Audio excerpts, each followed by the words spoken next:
بسم اللہ الرحمن الرحیم۔ عید غدیر کے دن کا روزہ اللہ کے نزدیک 100 حج اور 100 عمرہ، وہ بھی وہ حج و عمرہ جو قبول ہیں، جو مقبول ہیں، ان 100 حج و عمرہ کے ثواب کا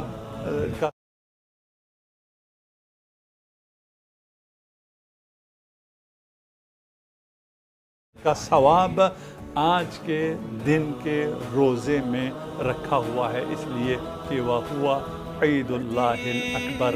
یہ روزہ اس ہستی کی امامت کی خوشی میں ہے جس کے ایک ضربت ثقلین کی عبادت سے افضل ہے۔ اس امام کو اپنا ہادی بنا لینا، اس کی بیعت کر لینے سے آپ کے اعمال کی قدر و قیمت میں کتنا اضافہ ہو جاتا ہے، اور آپ کے اعمال کو قدر و قیمت ملنا شروع ہو جاتی ہے۔ اس کے بغیر آپ کے نہ کسی حج کی کوئی قیمت ہے، نہ کسی عمرے کی کوئی قیمت ہے۔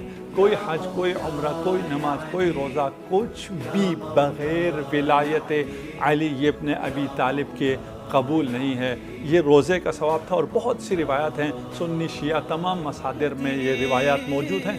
گوگل کر لیجئے، مجھ سے حوالے نہ مانگیے، آج کل حوالے بہت آسان ہو گئے ہیں۔ جو اہل تحقیق ہیں وہ تحقیق کر سکتے ہیں اور ان حوالوں تک پہنچ سکتے ہیں۔